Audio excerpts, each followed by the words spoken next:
Welcome to the John Freakin' Muir Pod. Lace up those boots and sling on the pack for a romp through trails, short and long. With your host and Renaissance man, Doc. It's time to embrace the suck.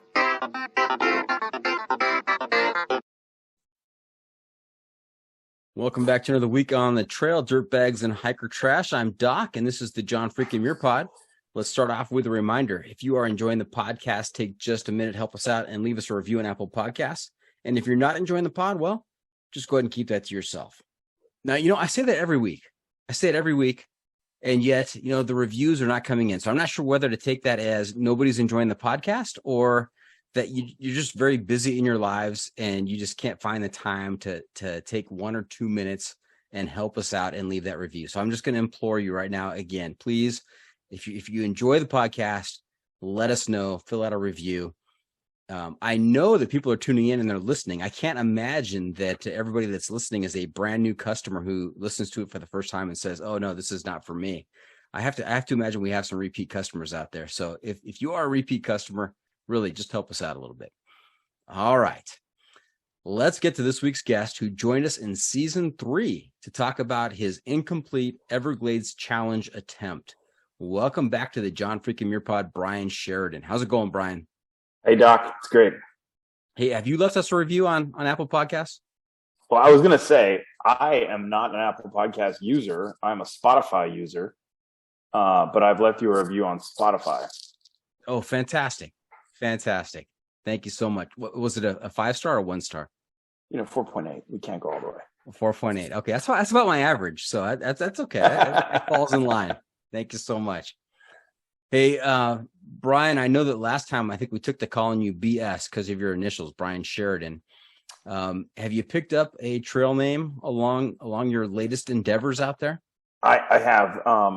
It's also BS. So it's Buffalo Soldier is my official tribe name, which is kind of like a trail name for paddle sports. And I picked that up in 2001. Paddling the Wilderness Waterway through the Everglades National Park. And I was with a few older gentlemen. One of them needed help pulling his boat up onto a dock. And I just reached over and picked it up one-handed and flipped it up onto the dock for him.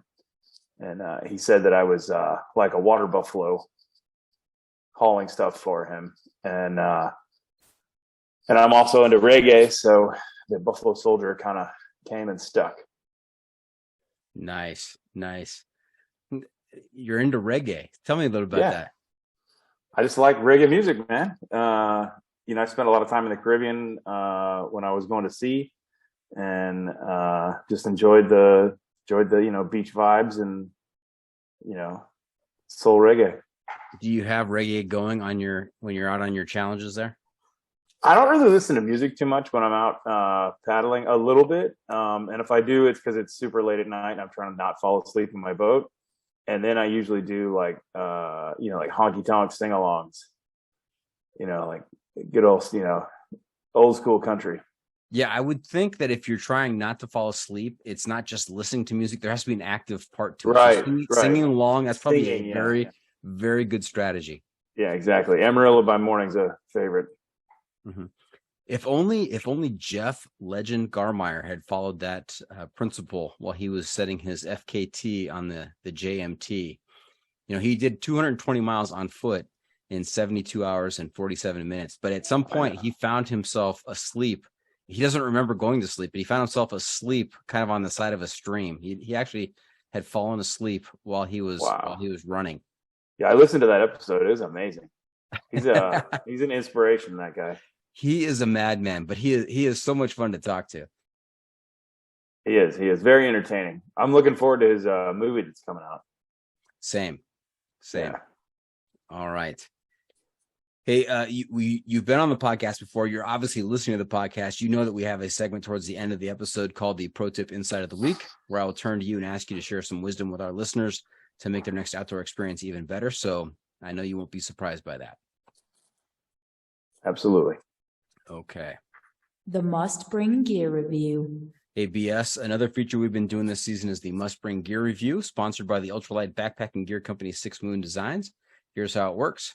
If you were to let a stranger pack your bag with pretty much generic gear for a multi-day adventure, what is the one specific piece of gear you would insist on being packed? And if you have a particular brand for that specific piece of gear, even better. So, Brian, what is your must-bring piece of gear? And you notice that I tailored it to multi-day adventure. What do you need out there on the Everglades challenge? What do you insist on being packed? A must-have for me is earplugs. There's mosquitoes, no-see-ums, buzzing, humming bugs, and they get in your ears and you can't sleep and it's no good. And so if you're going to do a multi-day, South Florida adventure, I highly recommend earplugs. Okay. And does that kind of fall under the category of ignorance is bliss? I mean, do you use those while you're adventuring or while you're sleeping? Or both? While you're sleeping, because I sleep inside a tent, with a mosquito mesh. You're not getting bit. Okay. But they still, they're so thick, they can literally make a mat around the outside of your tent, like underneath your rain fly. Yuck. Yeah. With an an unbelievable hum. Now, we're going to be talking about Florida today, but I'm in Southern California, and there has been a recent influx within the last 9 months of, I believe it's something from Asia that's come over on the boats, the shipping containers, these mosquitoes that we've never had before, these little, you can't even, it seems like I never see them out there, but I always come in after barbecuing or after sitting out on the patio with just tons of bites around my ankle and my legs. And I'm not the only one. It's in the news out here that we're being invaded. Well, get the spray out. It works. I hope your pro tip at the end has something to do with mosquitoes. I'm really looking forward to that. Okay. Yeah. All right. It's the hiking pole. All right. So you've done the hiking pole before, and I think I tailored it to kind of your adventures at the time. And what I've done since then, if I have a repeat customer on, I have thrown out the old questions. I brought in some new questions. I've decided, let's talk about some of the big issues facing our society today. Now, you haven't seen these before, so you have no idea what I'm going to ask you. No. I'm going to ask you 7 questions. We could probably spend an entire podcast episode, maybe even an entire podcast season on some of these. But I'm going to get your initial reaction, what side of the fence you fall on, to give you a scale, a rating on the insanity scale from 1 to 100. Actually, I'm going to put it as the sanity scale, because 1 is most insane, 100 is completely sane. Okay. All right. How do you think your friends and family would rate you at this point? Well, I think I'm less crazy than a thru hiker who does a ultra long trail, but I'm definitely, section hiker crazy. Let's put it that way. Section hiker crazy. I like that. So as a long trail thru hiker, that person would be about, crazy 45, 40. Yeah, I don't know. Closer to 0, right? Yeah, I don't want to put labels on it, but definitely they're closer to crazy than I am. And section hiker would be a little bit saner, a little bit more sane. Yeah. Definitely thinking about showing up to work next Tuesday. Nice. The thru hikers don't even have jobs, so. That's right. They're walking for 5-6 months at a time.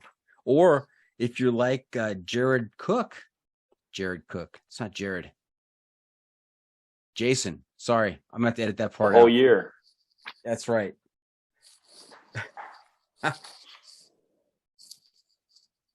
If you're like Jason Cook, you're out there for a couple of years. I mean, he's out there right now on a 16,000 mile trek. Yeah, he's a 2. I'm going to let him know. He's a 2.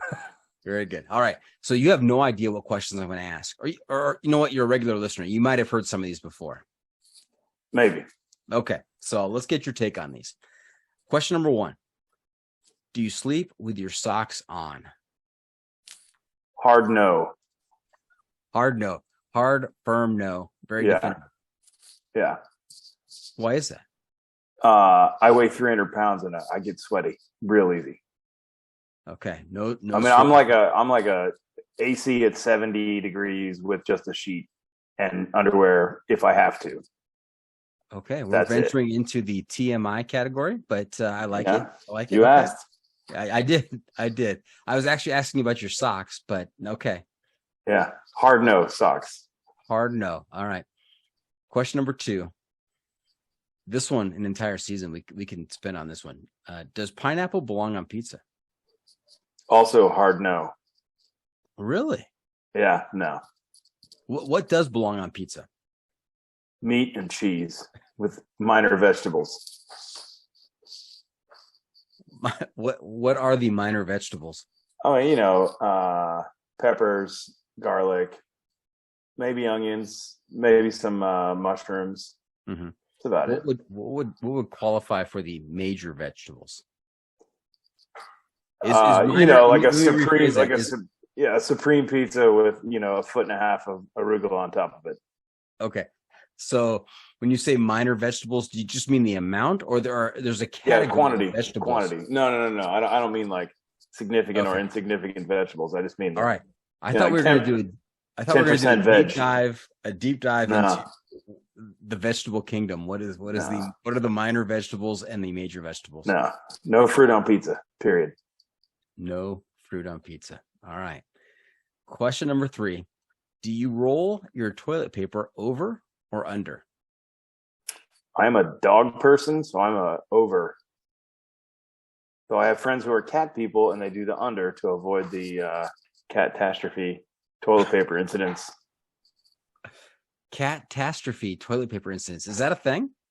I believe so. I mean, have you ever owned a cat? I have not. Well, when I was a kid, when I was little, but not as an adult. No. If you get an angry cat, man, you'll come home and your whole bathroom will be destroyed because they're upset at you for something. It's a catastrophe. I have to say I was a little taken aback. I have never had the answer to that question be, well, I'm a dog person. That's right. As the lead in to the explanation of whether. But I mean, the only reason for the under roll is if you have a cat who likes to do the pitter patter on the toilet paper. It just goes around and around with the under roll. But that the rest of the world should use the over roll. Yeah. So the cat can't gain traction on the under roll. Well, no, it just spins around. It spins and it doesn't come off. Right. Got it. All right. Well, that makes the next question kind of obvious. Next question is cats or dogs? Yeah, dogs. Dogs. Big dogs, little dogs? This is a debate in the house. So I have 2 daughters who want a purse dog. But I have a hard, fast rule of if it's not a large enough dog to pick up a full-size tennis ball, we cannot have it. That is interesting. Yep. We have a rule at our house that if the dog has poop that's bigger than your poop, then that's not a dog we can have. This is like opposite ends of the spectrum. These are good rules. Yeah. I mean, I have a Boston Terrier, so I mean he's like 30 pounds. He's not a big dog, but he can catch a frisbee and pick up a full-size tennis ball. A full-size tennis ball as opposed to the undersized tennis ball. Yeah, I mean, they make like tennis balls the size of a marble, which they don't. Fifi, the purse dog, can pick up, and then that doesn't count. The purse dog. Now, a purse dog, I think the definition of a purse dog obviously is a dog that you can carry along in a satchel, a device that goes over your shoulder. Yeah, exactly. Right. Okay. Question number 4. No, question 5. Question 5. There are these little animated pictures, little short videos, and it's the name for them is spelled GIF. How do you pronounce that? I pronounce it GIF. GIF with a hard G. Yeah. Like gift with no T. Like gift with no T. Kinda. I don't know. GIF, whatever. I don't you're the English major, man. I'm a dyslexic engineer who chose my degree because it only had 3 English classes. Okay. I like just waiting sometimes and just seeing how long the awkward silence goes on. Great podcast content there. Yeah, right. Right. People are on the edge of their seats. What is going to happen next? Yeah. All right. Hey, speaking of English, question number 6. Do you use the Oxford comma? No, I do not. And I don't have a reason behind it, mostly because I think it's easier to, not guess than guess wrong. Okay. All right. I mean, is punctuation overrated? Again, that's like asking a colorblind person if rainbows are overrated. It's I can barely write a paragraph without the use of a spell check and grammar check. So punctuation has not been a big part of your life. No, not at all. Not at all. Like I said, I chose my major because there was 3 English classes, one of which was technical writing. So yeah, grammar's not my thing. That's great. I know that some people choose their majors because they don't want to have anything to do with math or with science. You went the non-English route. Yes, exactly. I mean, you speak it fluently, but right. Hey, when it comes to the mechanics, less is more. Exactly. Got it. All right. And then my favorite question, is a hot dog a sandwich? Technical definition, it is meat on a bun. I'd say yes. A hamburger is a sandwich, right? Yeah, I would call a hamburger a sandwich. Yeah. It's under the sandwich section of most restaurant menus. Right. I would say yes, sandwich. Okay. All right. Hey, let me do some quick calculation here. Let me put it through the algorithm. We're going to carry the 2. Now you're talking my language. Nice. I can divide by root 3. What is root 3 exactly? You have an approximate numerical value for that? The square root of 3? Yes. Is an imaginary number. It has 2 answers. It does. It has a negative root and a positive root, right? Correct. Yeah. Look at me, former English teacher, spelling out some math principles. Yeah, it's only like one of a few math questions that have multiple answers. Okay, and we're also going to take that and multiply it by pi. Can you give me pi to 5 digits? Oh, I don't know, but I can do 3.147 for sure. Okay. I don't know the rest. I got 4. Okay. All right. Well, I'll give you a bonus point for that one. And then we're going to go ahead and adjust that for the level of humidity at Sanibel Island on the Everglades Challenge, and come out with a very solid, surprising 65 for you. Okay, fairly sane. Yeah, you are definitely above the midpoint. Okay, how do you feel about that? Better than average. I'm good. Better than average. All right. Hey, let's move on to our next section here. Let's remind folks. You've been on the podcast before. Just refresh our memories in terms of your background, where you grew up, what kinds of sports and hobbies you were involved in as a kid, how you got involved with outdoor adventure, and we'll just leave it right there for right now. Start with that. Yep. Grew up in Texas, was in Boy Scouts, and basically started backpacking, hiking, canoeing in Boy Scouts. And then I went to a maritime academy on the coast of Texas called the Texas Maritime Academy. It's part of Texas A&M. And there I did, I sailed a lot. I was on the offshore sailing team. Got big into boat racing there. And then later was a chief engineer on private yachts, moved to Florida. And then that sort of brings us to my 2020 Everglades attempt. So the Everglades Challenge is a 300-mile race from Tampa to Key Largo through Everglades National Park and 10,000 Islands National Park, and then ends in the Keys. It's a mix of offshore and inland routes. So I knew about the race in college, like as a sailboat race. And in 2020, the race happened on my 40th birthday. So I decided to attempt the race. And if you want to hear all the details, you can listen to my other episode. Long story short, I didn't make it. And then we did a podcast about, sort of lessons learned and a couple near-death experiences on the race. And then so in 2021, I kind of made a promise to the wife and the family I would not attempt the race again, just because the amount of time and energy needed to train for the race. And then re-attempted the race in 2022 this March. Oh, wow. Now I have to ask you, I mean, are you in Florida right now? Yeah, I live in Fort Lauderdale. Okay, you're in Fort Lauderdale. So you are probably familiar with the Tom Brady and Gisele Bündchen situation that's currently going on. Yeah, I mean, who really cares? Yeah, well, the guy retired from football, right? And then he unretired, and then I think he was given an ultimatum by Gisele. Mm-hmm. And you know what? Obviously, he chose football. He chose Yep. football. He's currently playing football.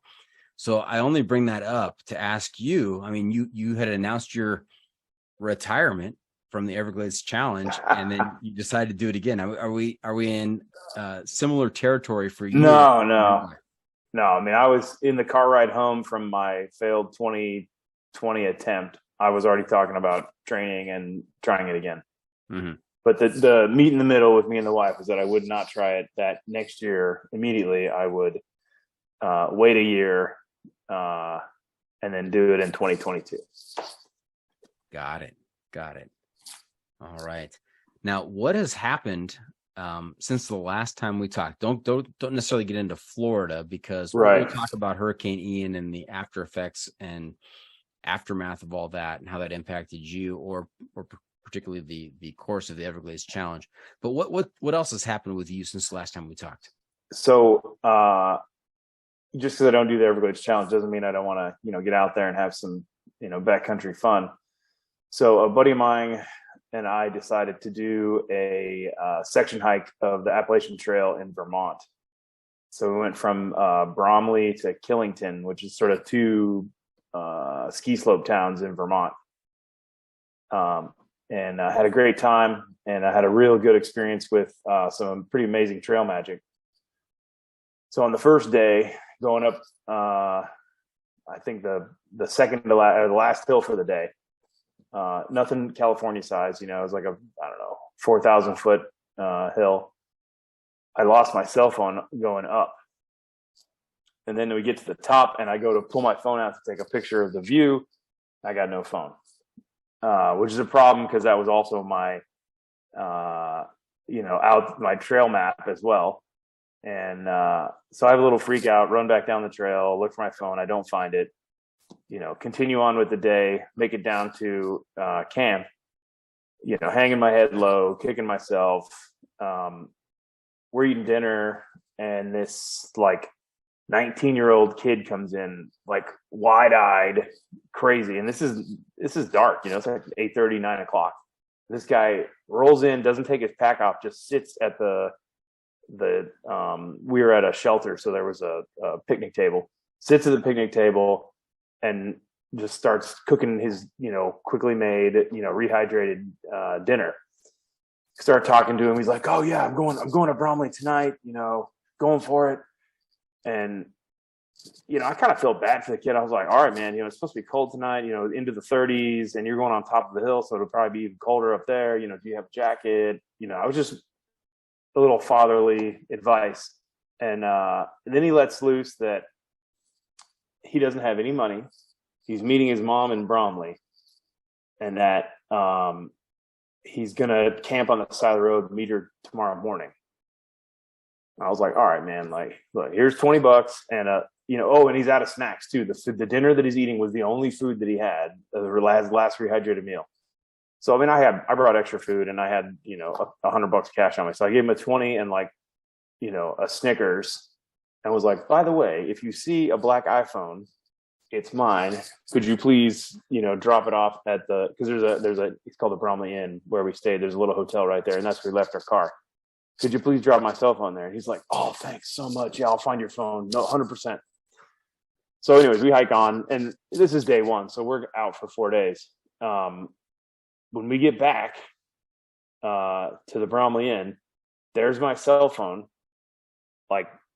perfectly clean, detailed, like didn't look like it was in a mud pile on a trail. This kid apparently found my phone, took it out, detailed it, cleaned it, brought it to the hotel. They charged it. My wife's calling me, looking for me. They answer the phone, talk to the wife. They're like, yeah, this kid dropped off your phone. Says she talked to your husband. He's fine. It was amazing. Trail magic at its that purest. story took a turn there. I didn't know which way it was going to go. When you said trail magic, I thought, okay, somebody did some trail magic for you. And then the first part of the story is you doing trail magic for this kid. Right. But it turns out the end result of this is some rarely seen, or maybe it's not rarely seen, rarely heard of, two-way trail magic. Right. It was good. Fantastic. I didn't get his name, but whoever he is, I wish him well. And he's a good kid. He apparently had started the AT like a year ago, and then was trying to hustle through and finish the last section of his, section through hike of the AT, southbound in Vermont. Right. Now, BS, have you done some hiking before like that before? Sure. Yeah, I was a counselor at a backpacking summer camp in Colorado. We did so every summer in high school. I would take a group of 5th grade girls up Pikes Peak in Colorado, which is like a 14,000 foot mountain. Wow. And the lesson there then is that if 5th grade girls can do that, I mean, right, sky's the limit. That's right. Okay. Very true. Had you done any hiking since then? A little bit. I did some hiking in Big Bend National, like right after college. I did like a 60-mile loop there. But yeah, I mean, nothing crazy. And, right. Many years between hiking. I was Right. amazed at how the gear had changed, going, from 2000 gear to 2020 gear. Big change. How did you round up your gear for this particular trip? I mean, did you have to buy all new stuff, or did you borrow? Flatly, that's why I started listening to your podcast, was to educate myself on the new style backpacking gear. When I last hiked, it was leather boots and wool socks and a pack that weighs 10 pounds empty, and trekking poles were for sissies, and and everybody used white gas MSR stoves. So right. And that's was the podcast helpful? Absolutely. Oh, 100%. Thank goodness. All right. Yeah, 100%. Yeah. So now I'm a ultra trail runner, spandex pants and shorts with a Dyneema ultralight pack. Nice. You are officially hiker trash. Sort of, yeah. You know the definition of hiker trash? No. Ivy Tat, in his episode, he defined hiker trash. Not everybody can be hiker trash. You can only be hiker trash if you have spent the night in a restroom of some in a porta john or a restroom. It could be a porta john. It could be a brick and mortar okay bathroom. So yeah, I don't know if I qualify. Yeah, I may have spent 1 or 2 nights in a bathroom in my house, but yeah, exactly. Yeah, I don't know if that qualifies though. Yeah, I don't think it's the same. Okay. No. All right, and then remind us again, what do you do to pay the bills? So all this fun. Yeah, I'm a marine engineer. I used to go to sea for a living on ships and private yachts, and now I am a project engineer at a yacht repair company called Engineered Yacht Solutions. So we repair metal hull vessels primarily. It's interesting you say that, because my sister, I don't know if I've talked about her on the podcast before. I have a couple sisters. The one I'm talking about right now, she actually referred a guest to me, Dina Zavaldo. She listened to that episode. She is the trekking guide in Nepal. She was the guide of the year for some prestigious organization. There's only one of them per year, and she was it. But anyway, my sister, that particular sister, she and her husband live in a boatyard in Mexico. and they have been working on their boat, a metal hull boat, for it seems like the last couple of years. I always ask them, is the boat in the water yet? No, not yet. We still have to replace this. We're doing this. We've got to adjust this. We've got to paint this. Is that an Ensenada? No, it's not an Ensenada. It's a small town, and it's a boatyard that allows the people who live in the boatyard to actually work on their boats. They don't have to hire contractors. Contractors. They can actually do the work themselves, and the rent is very cheap. It's like $300 a month. So they're living down in Mexico in a boatyard for $300 a month, fixing this boat. And I always tease her because it's boats usually touch water at some point, and this one seems like it does not touch water in a long time.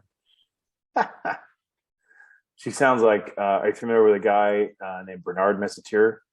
I am not. French. Anyways, he wrote a bunch of books called The Long Way Down and The Long Way Around, but he's like famous dirty hippie sailor. Okay. Circumnavigated multiple times in a steel hull sailboat with no refrigeration, and eating canned sardines and cold beans. He's like the sailing equivalent of a cold soak through hiker. Oh, yeah, hardcore. Low on the sanity scale. Yeah, he's very low. and I don't know where we're going with that. You talked about your. Anyways, yeah. So it reminded me of my sister living in a boatyard in Mexico, which is great. But also, I'm going to skip ahead right now. We're going to talk a little bit later about the adventure media recommendation. I'm going to recommend to you right now, if you have not seen it yet, check out Deep Water. Okay, about the Deepwater Horizon. No. There's 3 or 4 movies out there called Deep Water. This Deep Water is a documentary about an around the world sailboat race, and I think you can find it on YouTube. It's about an around the world sailboat race that starts from London, or maybe not London, but England, and it goes all the way around the world. The winner gets so much money, and this is back in I think it's in the 60s. And this guy, he was down on his luck. He was struggling with his finances. He had all kinds of creditors. And so he raised sponsorships. He thought, this is going to be a great way to kind of get myself out of debt. So he had very little knowledge of sailing, but he found himself, he passed himself off as an expert sailor, raised all kinds of sponsorships to get into this race. And he actually got a boat together, got out there, and he found himself in a world of trouble. This is a fascinating story about this guy who knows next to nothing out there, but just enough to be dangerous. And the situation he finds himself in is just amazing. So Deep Water, it's on YouTube. Check it out. I think you'll really enjoy it. Yeah, I think that's the same race that Bernard Messager did. It was called the Volvo Ocean Race. Anyways. Could be. Yep, could be. Now, you said you used to go to sea for a living. What would you do out at sea? How would you earn your living? I was the chief engineer of the vessel. So initially out of school, I sailed on container ships in the Indian Ocean, and then also worked in the Gulf of Mexico on drill ships, and then took a vacation to St. Martin, which is like a big yachting hub, and met some people who were in yachting, and they were basically offering the same salary but much better life. And so I went home and packed up all my stuff, sold my car, and got a job on a yacht. Now, what is life like on a container ship? I've often, when we do stuff out and around by the ocean, we see the container ships out there, and I just wonder what it is like to make a voyage on a container ship. What is life like on a container ship? Well, now it's a little different. Now they all have satellite internet, and you're much more connected to the shore via the internet. But when I was doing it, there was no internet. Maybe you could get like a text email once a week. And so it was a bunch of like VHS videos and lots of reading, and very very isolated. So, and also because I was on U.S. flag ships, which are primarily crewed by 50% Americans and then 50% Filipino non-licensed crew. So maybe you're on a ship with 30 people, but 18 of them speak very limited English. So I mean, you're not allowed to. I spent months on a ship in the Indian Ocean and was never in a room with more than 10 people for 6 months. And you didn't go stir crazy? I mean, I went a little crazy, because then I got dropped off at the Singapore airport, and there's just this, mass of humanity pressing against you. And I had to take a minute, sit down and calm down for a minute. I had a little panic attack. Wow, what a change. What a change being out for months at sea with, very few humans around you to being just kind of like packed into a sardine can. Right, exactly. At least they were only like chest high. So. All right. Hey, we're going to take a quick break. When we come back, we're going to hear about this year's attempt on the Everglades Challenge. So stay tuned for that. We'll be right back. All right. Welcome back. We're talking to BS, Brian Sheridan, and we're going to get into the nitty gritty of your latest attempt at the Everglades Challenge. Now, remind us again, what got in the way of finishing this the last time you attempted it? The short answer is fitness. I just wasn't physically fit enough to paddle as long and as fast as I needed to make the time cutoffs. Secondarily, one of the guys I helped set his sailboat up on the start line, I learned on day 3 that he had been lost at sea, and eventually, learned that he had died at sea. Never recovered his body. They found his boat, but not him. Oh, wow. Did we cover this last time? I don't remember that. Yes. Yeah, we did. Oh. So I made it to Marco Island, which is, a little over halfway. I was behind on time. I was going to have to paddle all night to make the next time cutoff at the next checkpoint. I had a sore shoulder. And from Marco Island to the next cutoff point, there's nothing. So it's either I stop at Marco Island or I paddle the next 30 miles to the next checkpoint, because there's, it's through 10,000 Islands National Park at night. So I just decided to throw the towel in. I got stuff to do on Monday and people counting on me to do it. And this race is not worth dying over. Also, I knew the weather was getting bad, so I didn't want to potentially put myself in a situation I need to call for help. Well, that's very responsible of you. Rule number 1: don't be a next victim. Nice. I like your rule book. All right. So what did you do having this past experience and this background knowledge about the race, this 300-mile race through Everglades National Park and 10,000 Islands National Park? How did you prepare differently? So in 2022, or the lead up to 2022, I previously was focused more on like boat handling and like experience in the boat, and was trying to, my goal was really to put miles, just do miles in the boat. And in the lead up to 2022, my focus was really more physical fitness. So I spent a lot more time in the gym, a lot more time on the rowing machine, studied paddling efficiency, and learned a lot from a lot of my fellow competitors, about this one particular guy named Scott Bass, who's known as Conquistador. He actually just finished the Yukon 1000 in a stand-up paddleboard. His big thing is that you can train a lifetime to go half a knot faster, but you can, spend a weekend and get 30 minutes faster at setting up camp, taking down camp, cooking dinner, organizing your stuff. So I also focused a lot on speed of setup and takedown, because if you're paddling, let's say 20 miles in a day, and the guy next to you is half a knot faster because he's a, much better athlete, that's, only 2 hours difference over a day. But if he camps 30 minutes slower than you, set up 30 minutes slower, take down 30 minutes slower, he's just eaten half of his lead in setup and takedown. So a lot of what I focused on was speed, but not necessarily on the water. Speed on the camping side. So BS, that leads me to ask, are you in competition against yourself, just trying to complete this attempt, or are you looking to chase down those folks in front of you and put them in the rearview mirror? Well, both. The race is really against yourself and the elements. But you still have classes, and when I started the race, I think there was 12 people in my class, so I had 12 other people to beat. It's, you've heard two boats on the water heading to the same place is a boat race. That's right. Yeah. So I mean, it's a race. I'm not out there for last.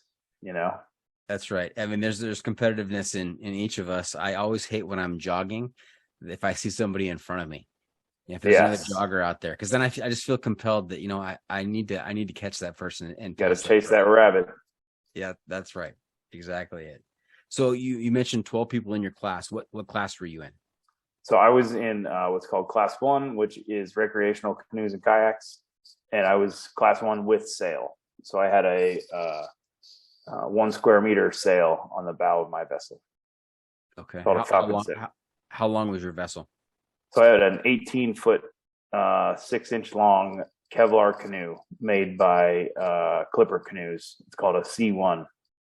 It's called a decked canoe. It looks very much like a kayak, but the difference is it does not have bulkheads. So a kayak has, compartmentalized spaces inside it that you can access with hatches.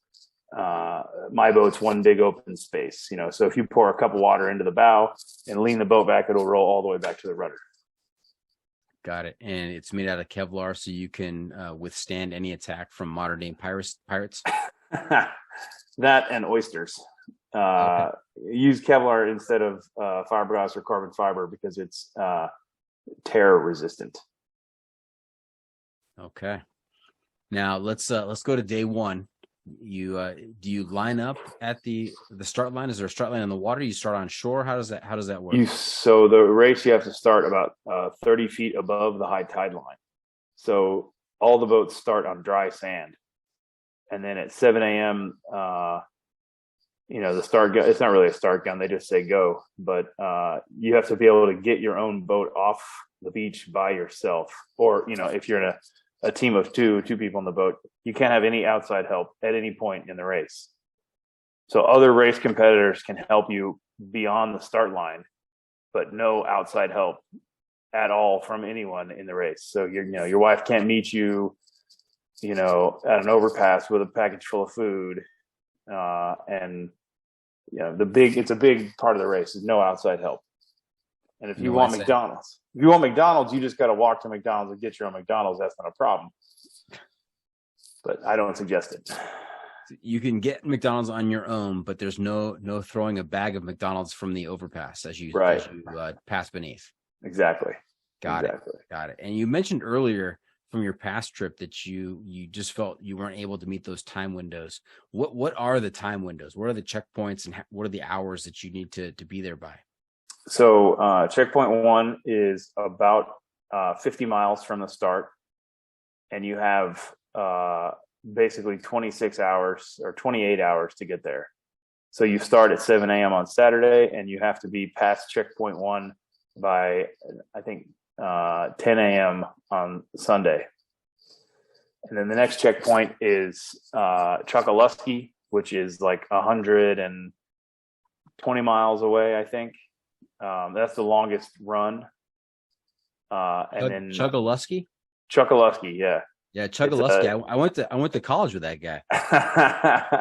Yeah, we all just say Choco, but Chokoloskee is a small fishing village, sort of surrounded on 4 sides by the 10,000 Islands National Park.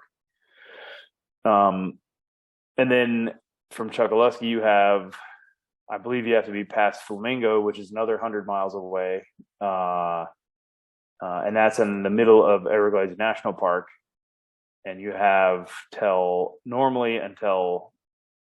Friday morning to get to Flamingo and arrive and leave. And then you have basically 8 days to get to Key Largo from Tampa. So you have the following Sunday morning to finish. So there's a party Saturday or Sunday morning, like a barbecue and like an awards ceremony Sunday morning for the race. So if you don't make the awards ceremony, you didn't finish. Okay. Now, do you pack all 8 days worth of food and water in the canoe with you? Yes, I do. And that's kind of a requirement.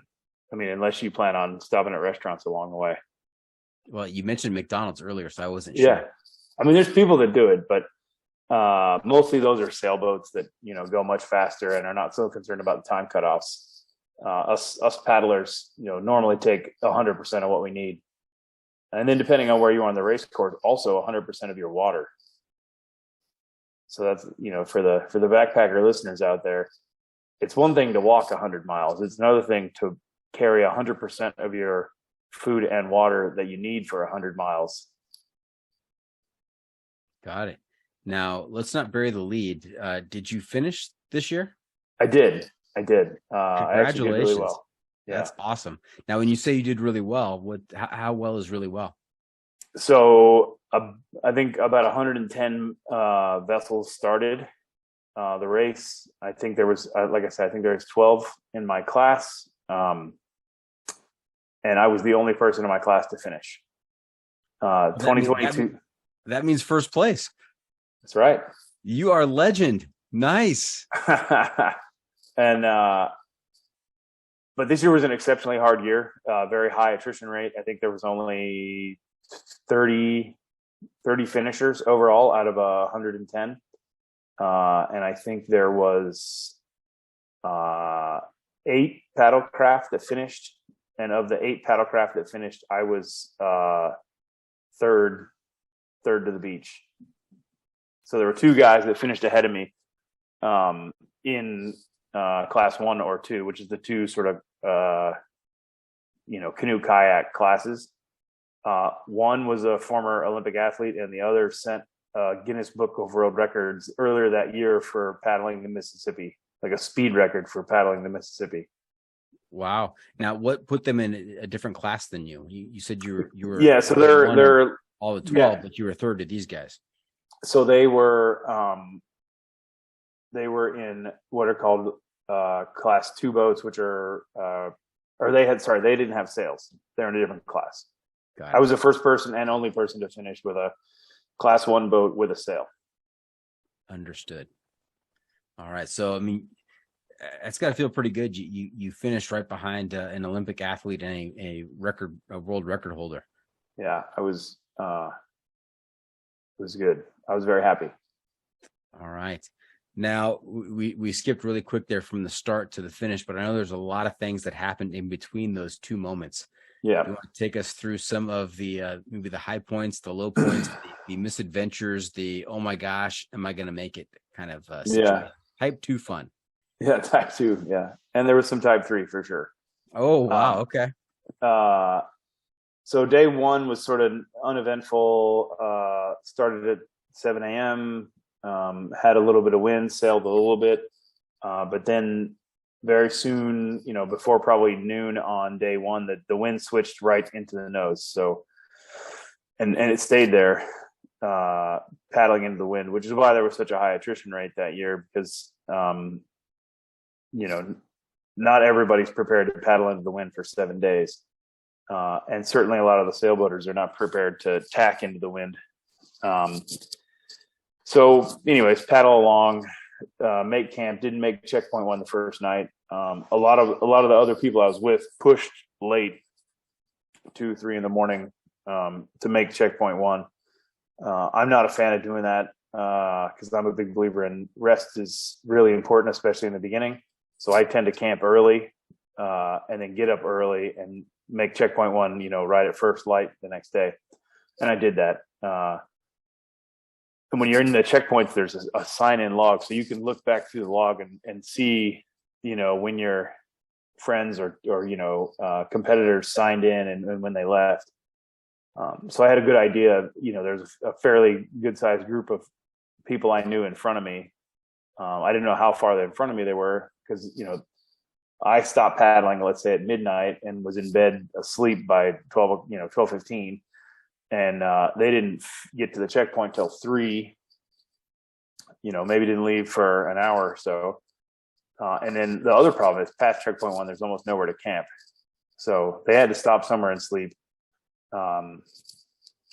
So day 2, weather was as always is a big factor when you're outside. I knew that day 2 late was going to be good for sailing. So I kind of took my time early day 2, crossing was Charlotte Harbor, which is a big open body of water, which really messed me up in 2020. And I knew there was going to be a drop in the wind midday. So I intentionally stopped at 11, took a, long lunch in expectation of paddling late that night and crossing Charlotte Harbor in the lowest wind possible. Cause it was a straight headwind. Crossed Charlotte Harbor. Everything's going good. Had a couple issues with my boat, stop and fix those. But obviously as a professional boat repairman, this is not a problem. And, Tuesday night's really where I had the first good luck.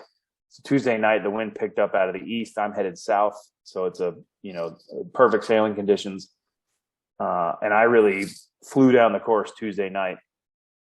Still basically alone, not alone, but not seeing many people.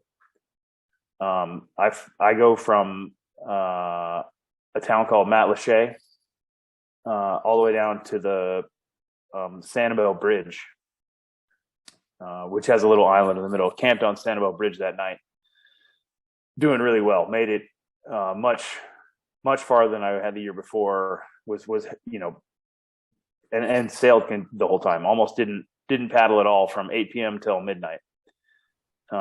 Made camp on Sanibel Island, which is Sanibel Causeway Island, which is a huge mistake.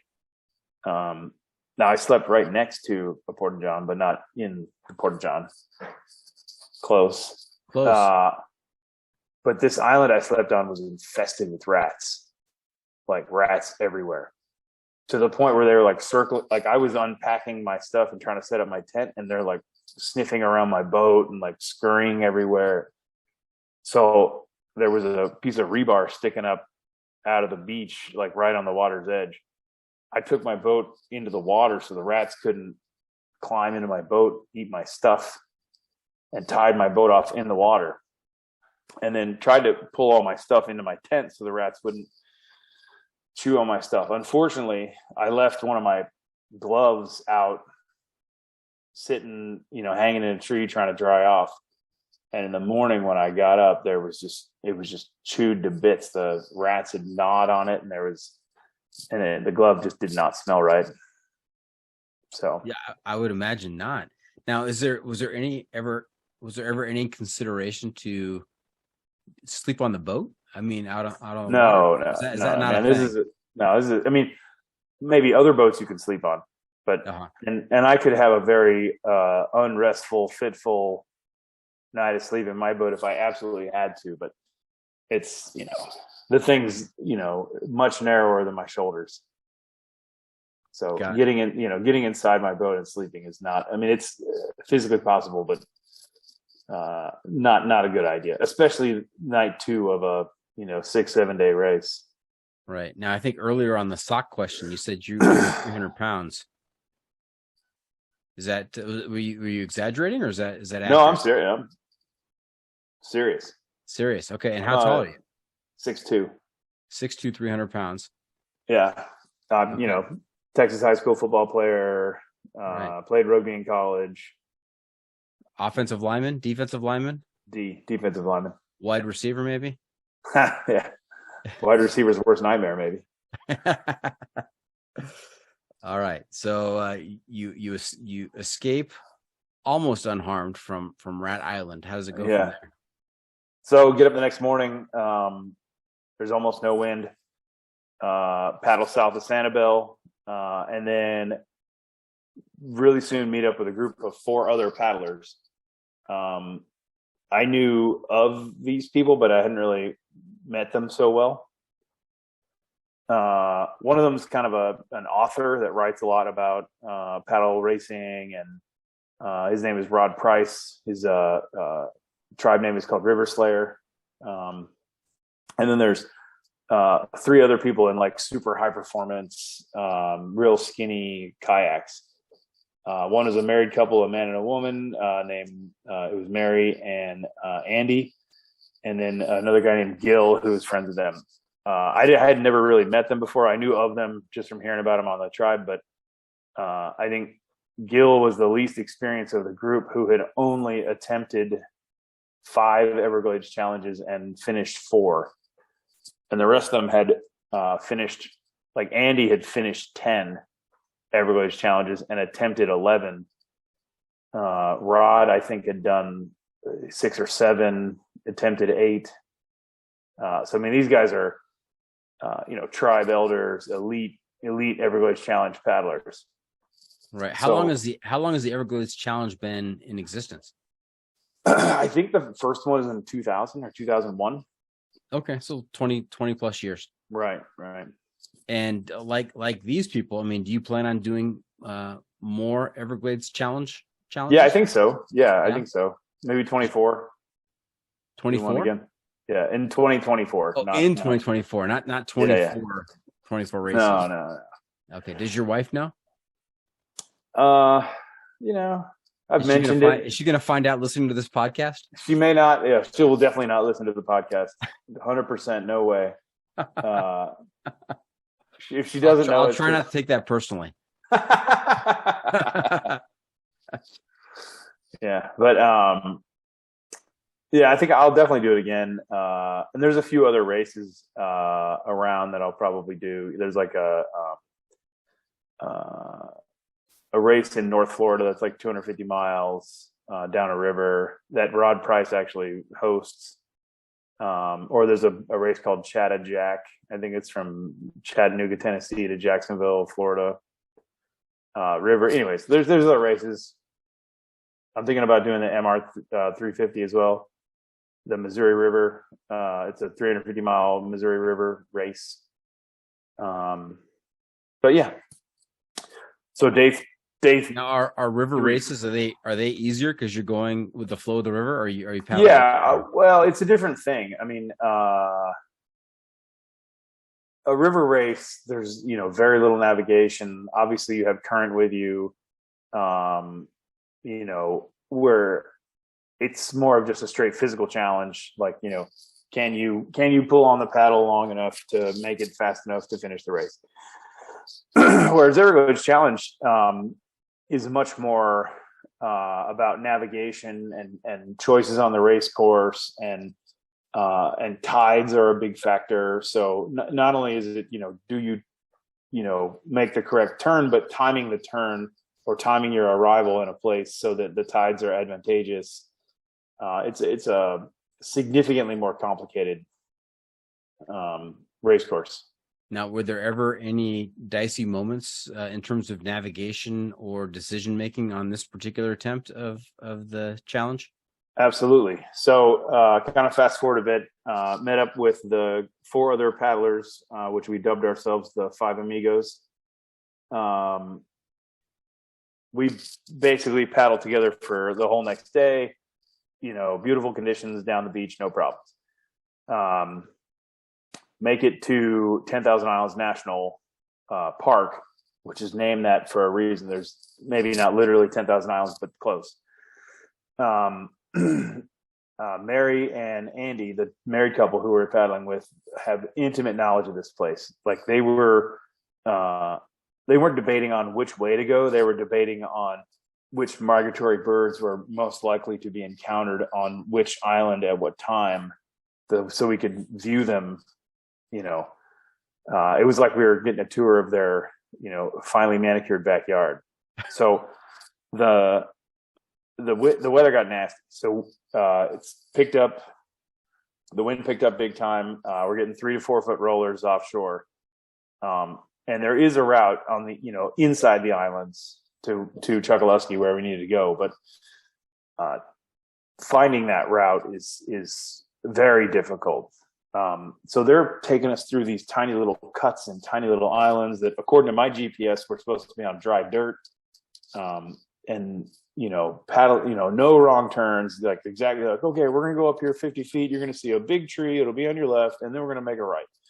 And unbelievably, we made it through like perfectly.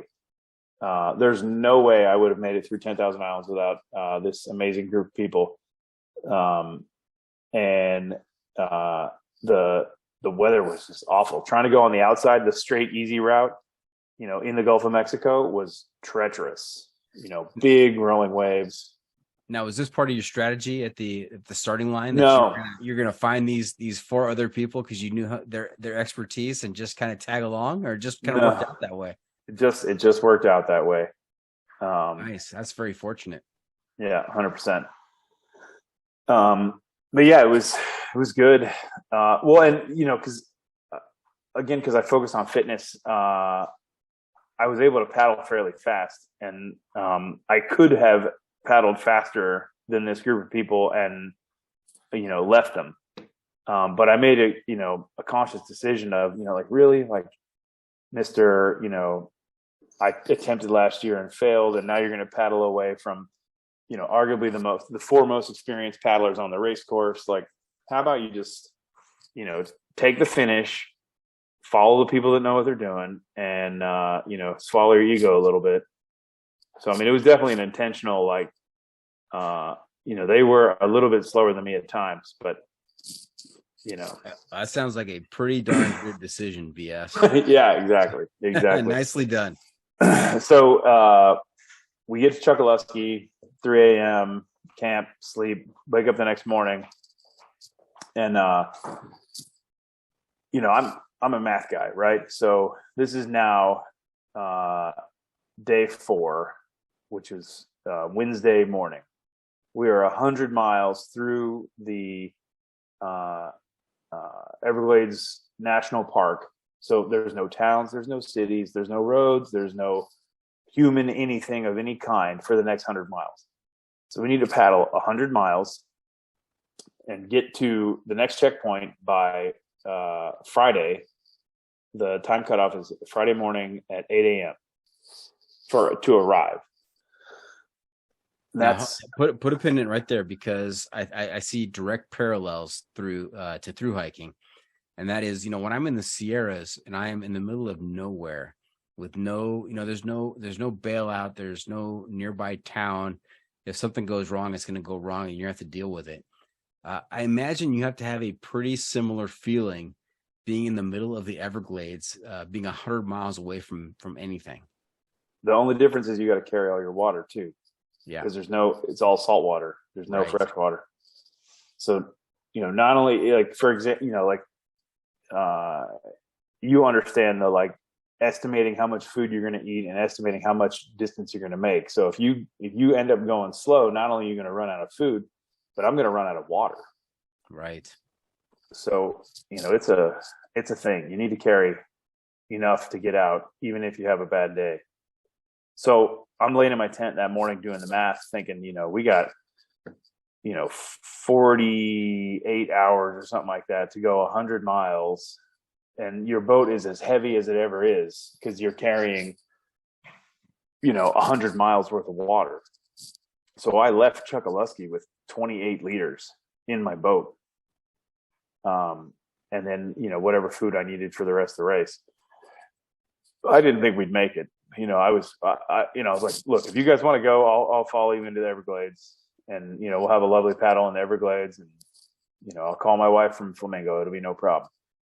And, the rest of the amigos gave me this unbelievable pep talk about, like, you trained so hard and we've come so far and we're going to do this.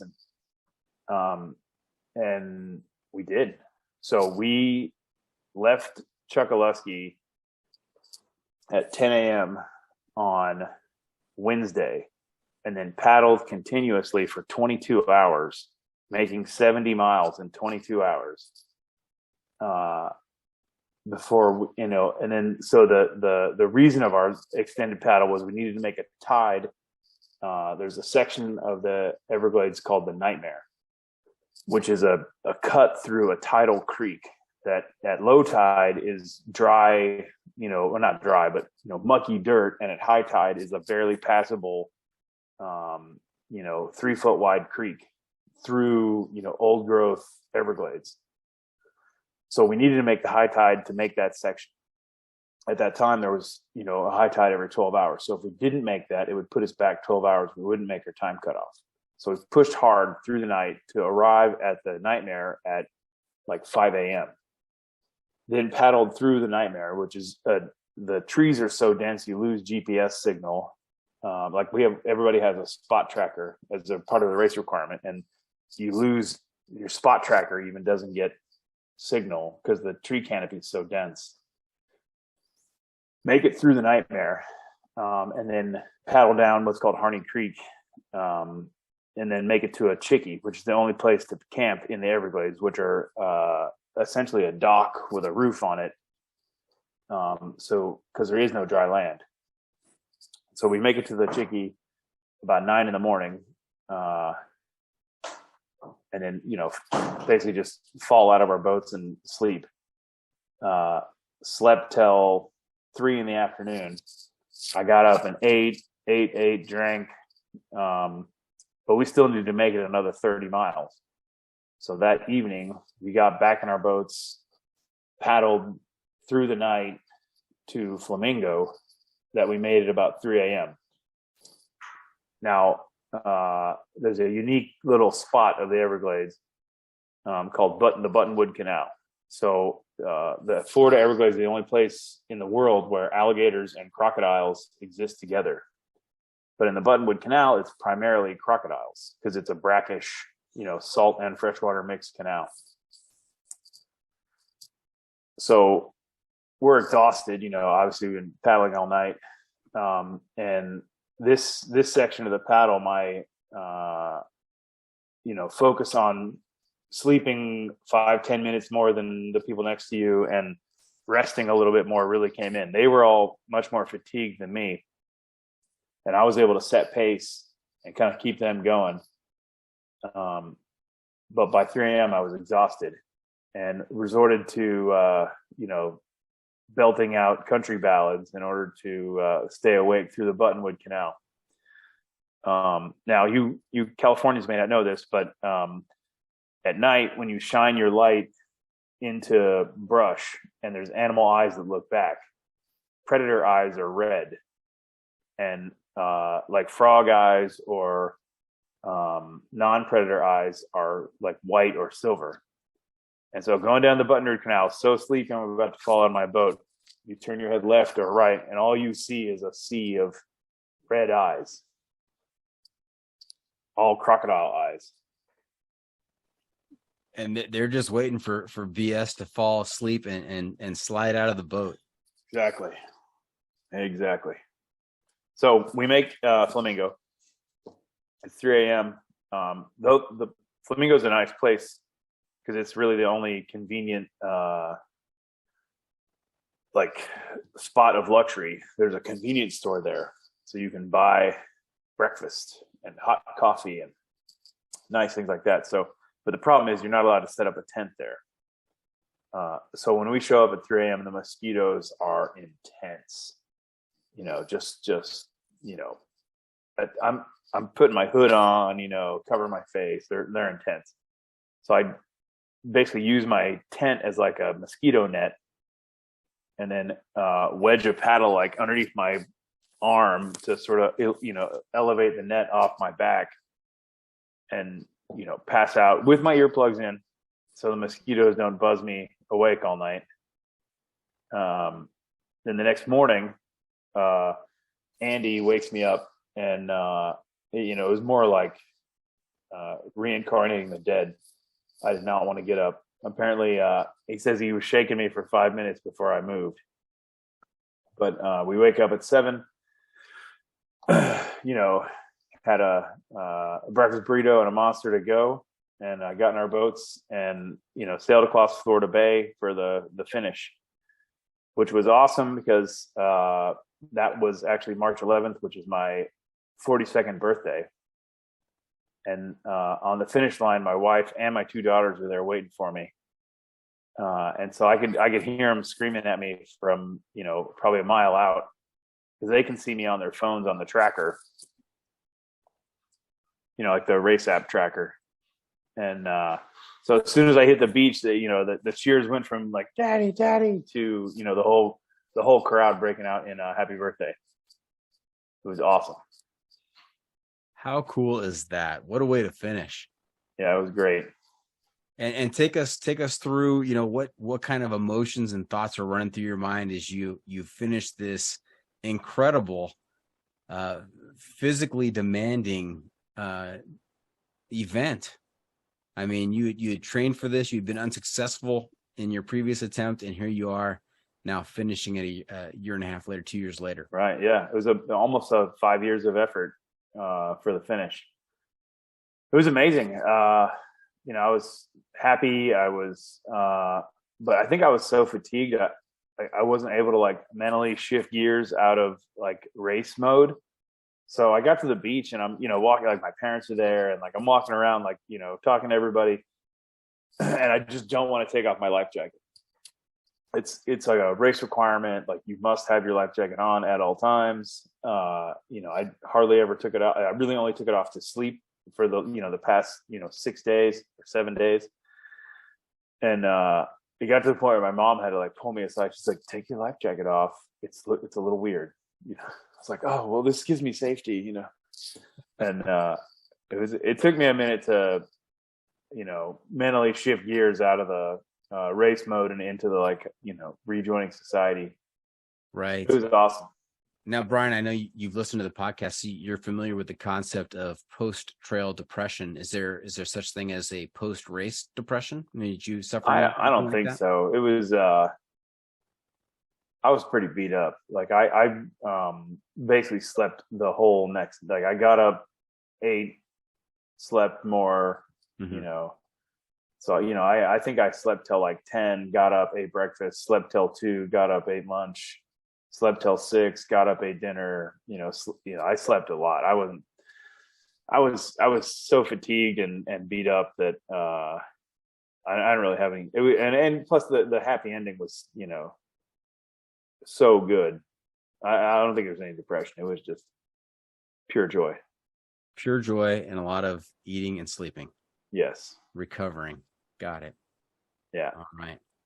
Hey, BS, you know where we are? Oh, you got something else? I do know where you are. Oh, I was going to say, cold beer. Plenty. That's the best cold recovery. Beer.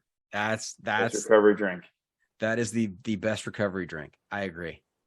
In fact, I'm gonna adjust your sanity scale up to like 68 because you said that. So, well, I always reserve the right to adjust that score a little bit as the interview goes on. So there we are. Brian, you know where we are? I believe I do. Yes. Where are we? The pro tip, insight of the week. Pro tip insight of the week. That's right, half calf. We are at the pro tip insight of the week, where BS is going to share some trail wisdom, some outdoor adventure wisdom with our listeners to make their next experience even better. So what do you have for us? Okay, so on the mosquito theme, spray mosquito repellent is not that effective, especially down here in South Florida. So what the real Everglades explorers use is cream, like a lotion. Now there's 2 kinds of this lotion. One is like a DEET cream, which works really well, but is a little carcinogenic and will also melt plastic. If your DEET cream leaks, like in your your waterproof bag, and it's some sort of polymer, it will turn it into like jelly. So there's another brand called Picadarn that doesn't have any DEET, less carcinogenic, and won't melt your pocket watch or your wristwatch if you accidentally get the cream on your watch. I noticed you didn't say it's non-carcinogenic. You just said it's less carcinogenic. As well, because you're in California, everything causes cancer in California. So that's right. DEET cream. I think I've mentioned on this podcast a couple times. When you have enough DEET on your face, it's when your lips go numb. Yes. And so I can't imagine a cream that dissolves plastic, actually rubbing that on your skin. But I mean, if the mosquitoes are bad enough, I guess you would try just about anything. That's right. That's right. So Yeah, bring you your, don't go for the full DEET cream. You got to do the Picadarn. It's a different chemical, less cancery, I think, and but it won't melt plastic. So like okay. if you have like a G-Shock watch on, you put the DEET cream on there, like in an hour or so, your G-Shock watch will be a pile of goo. Now, you being a math guy and not an English guy, I hesitate to ask this question, but I'm going to ask it anyway, just for clarification for our listeners out there. How do you spell Picadarn? Ha! Bad question. I will Google it for you. Drop that into Google. Yeah. I'm going to do what all good dyslexic kids do when they can't spell. Oh, if you're not watching this on YouTube, that was just a classic moment because he's sitting kind of in a dark room. And he says, I'm going to Google it. As soon as he says that, he obviously has touched his computer and his whole face is now kind of washed out in this bright white glow. Okay. It is spelled repellent.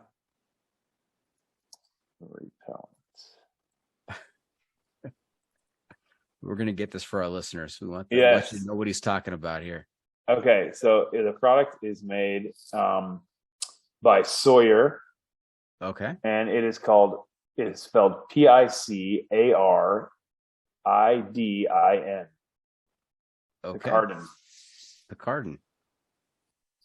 But and it's made by Sawyer. I mean, so you can trust Sawyer. Sawyer's a good brand. Yeah. Very, very low on the cancery scale. Cancery scale. Oh, you know what? That might be the title of the episode. Low on the cancery scale. You also said something earlier. It's a thing. That might be the title of the episode too. I'm always on the lookout for good title suggestions just from our commentary. So. Yeah. All right. So there you have it. That's it. This episode is just about in the books. Hope our listeners enjoyed our time with BS. Want to thank him for joining us this week. BS, how can our listeners keep up with you on social media and where can they find updates on your latest adventures? I'm on Facebook, Brian Sheridan, and then I'm on Instagram, Brian Sheridan 04. 04. Is that new as well? I'm new to the Insta. New to the Insta. Brian Sheridan 04. Yep. Okay. Remember to check out the pod on social media as well. We're on Facebook, YouTube, Instagram, Twitter, and TikTok. And if you have comments or clips you want to share, you can send it to me at johnfreakinmuir@gmail.com. The Adventure Media Recommendation. Now, Brian, I know we already talked about some adventure media earlier on with what was my recommendation? Deep Water on YouTube. But I want to hear something from you as well. Do you have a recommendation for some kind of documentary, movie, or book related to outdoor adventure you can share with our listeners? So I'll just repeat my last one, and that's if you go to YouTube, there's a guy, I mentioned him earlier, Conquistador in the Water Tribe. His name is Scott Bass, and he has a great YouTube channel called Sup Sojourner, and he does amazing videos, gear videos, adventure videos. Learned a lot from. I mean, he lives in Key Largo, buddy of mine. But if you're looking to get into paddle racing, his gear suggestions are good and very detailed. Okay, fantastic, Conquistador. Yep. What have we not asked you? And before we wrap things up, I've got just one more segment for you called What Have I Not Asked You That You're Dying to Tell Us About? What did we miss tonight? Okay, so the two characters in my story, Mary and Andy, they live in Tampa, but Mary's parents were sort of in ground zero for Hurricane Ian. 24 hours after the storm had passed, her mom called her saying that she was trapped in her attic with 6 feet of water in the house. Mary reached out on Facebook, was looking for people to maybe help rescue her mom or do anything they could. I had messaged her back a few times, but eventually was like, look, I think you need to go, rescue her yourself. So Thursday night late, her and Andy packed up an 22-foot 4-person canoe, drove down to her mom's house, paddled into her neighborhood, which still had 4 to 5 feet of water in it, collected her mom and her dad, their dog, and a bird, and self-rescued her mom out of her house in I believe the neighborhood's called North Point, which is near Fort Myers. Wow. That's incredible. Heroes. Yeah. And rescuing their parents and their pets. Right. So, and these two people have done, multiple, like 10 or 11 Everglades challenges between them. So that was my, little did you know, your years of Everglades challenge experience were just training to rescue your mom. Wow. And dad. Incredible. Yeah. Incredible. It was a happy end of the story. And they were fine. Everything's good. Good. Yep. Good. I know a lot of folks, millions of folks down in Florida have experienced just unbelievable loss and struggle. What I mean, from your perspective, you're in Florida. What is it like down there right now? Well, I'm in sort of, the much farther south and on the East Coast. So, for us, the storm was a non-event. It was a little bit windy, a little bit rainy. Right. But there's a big section of, Southwest Florida, sort of, Sanibel, Fort Myers, North Point, Charlotte Harbor area that is washed away.